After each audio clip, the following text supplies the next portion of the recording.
शुरू करता हूँ उस पाक परवरदिगार के नाम से जिसके कब्जा कुदरत में आपकी और मेरी जान है। सुनते कानों, देखती आंखों को आपके मेज़बान शिराज का सलाम पहुंचे।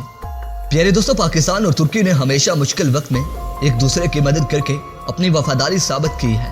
इस बात का इतराफ पूरी दुनिया करती है कि पाकिस्तान और तुर्की की फौजें इस वक्त आलमी इस्लाम की हिफाजत करने में लगी हुई हैं।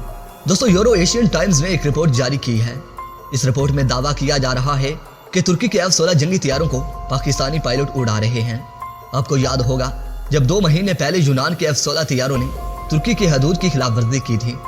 इस दौरान तुर्की के लड़ाका तैयारों ने यूनान के तमाम तैयारों को टारगेट पर ले लिया, लेकिन इन्हें वार्निंग देते हुए वापस भागने पर मजबूर कर दिया था।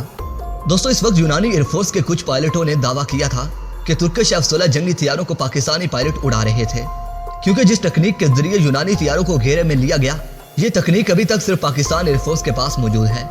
दोस्तों, गुज़िश्ता रोज यूरो एशियन टाइम्स ने भी इस हवाले से कुछ इंकशाफात किए हैं जो काफी चुनकास देने वाले हैं। दोस्तों, यूरो एशियन टाइम्स ने अपनी रिपोर्ट में दावा किया है कि इस वक्त तुर्किश एयरफोर्स में पायलटों की शदीद कमी है, जिसकी बदौलत तुर्की ने कुछ पाकिस्तान एयरफोर्स से मांग लिए हैं और पाकिस्तान पायलटों का एक दस्ता, जिनकी तादाद 50 से ज़ायद हो सकती है, वो इस वक्त तुर्की में मौजूद हैं और ये पाकिस्तानी पायलट तुर्की के F-16 जंगी तैयारे उड़ा रहे हैं। दोस्तों, यूरो एशियन टाइम्स के अलावा यूनानी फजाइया के कुछ अफसर भी ये दावा कर रहे हैं कि तुर्की के F-16 जंगी तैयारों का कंट्रोल इस वक्त पाकिस्तान एयरफोर्स के पायलटों के पास मौजूद है। दोस्तों, यूनान के खिलाफ जो कार्रवाइयाँ की जा रही हैं, इन फजाई कार्रवाइयों में पाकिस्तानी पायलट भी हिस्सा ले रहे हैं और इसी वजह से यूनान के बहुत से फौजी ठिकाने तबाह कर दिए गए हैं। दोस्तों, वीडियो पसंद आने की सूरत में इस वीडियो को लाइक कीजिए, दोस्तों से शेयर कीजिए और कमेंट सेक्शन में पाक फौज जिंदाबाद, पाकिस्तान पाइंदाबाद और पाकिस्तान एयरफोर्स जिंदाबाद का नारा जरूर कमेंट कीजिएगा।